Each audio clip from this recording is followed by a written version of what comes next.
Ethan, Jaden, and Chris didn't know each other. They lived in different parts of the country, Milwaukee, Phoenix, and Raleigh. But they were all connected by one thing: they thought they were ready for love, for marriage, for building a life.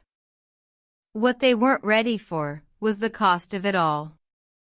Ethan was 28, working full-time in a warehouse just outside of Milwaukee. He wasn't rich, but he was steady, reliable. He'd been living with Melissa, a 26-year-old dental hygienist, for over 2 years.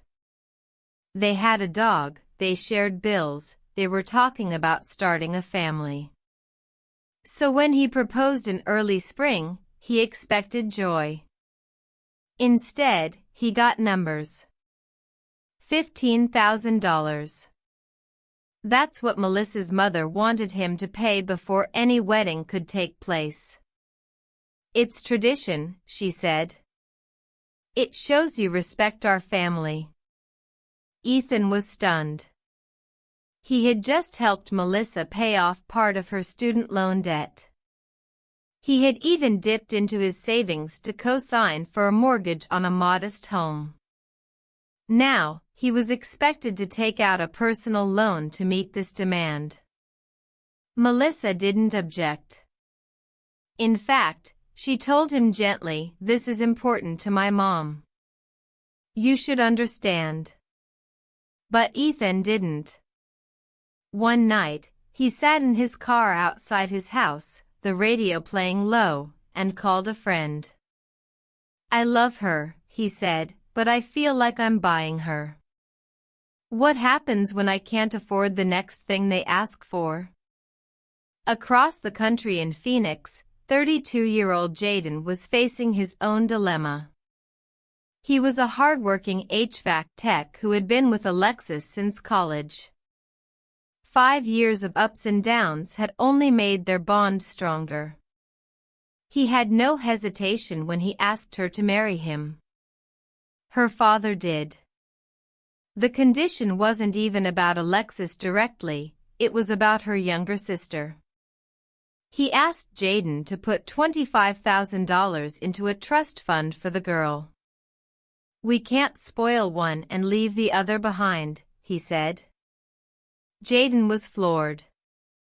How could marrying Alexis turn into being responsible for her sister's future?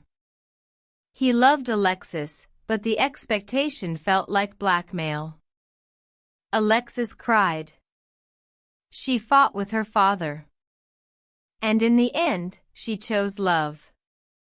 They eloped at a courthouse with just 6 friends. Her father didn't show up. Meanwhile, in Raleigh, 30-year-old Chris was trying to start a new chapter with Amanda, a middle school teacher. They were planning to buy a house together, not fancy, just a good first home. Chris had the down payment. They agreed to split the mortgage. But Amanda's stepfather had his own vision.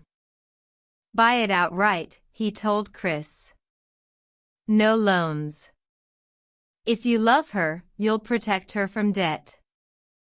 Chris tried to explain the logic of mortgages, of financial planning.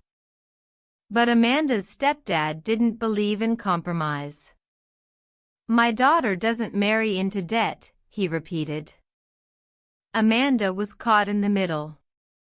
She begged her stepfather to be reasonable. He wouldn't budge. And Chris, heartbroken, walked away. The love didn't die, but the hope did. These 3 stories are different. But the pain is the same. When love meets money, pride, and control, someone always pays the price. In America today, these are the hidden battles behind the Instagram proposals and Pinterest weddings. This is the story of life, not the fairy tale, but the reality. A world where love is weighed against tradition, fear, and family expectations. So, when marriage comes with conditions, you have to ask yourself, is it love or leverage.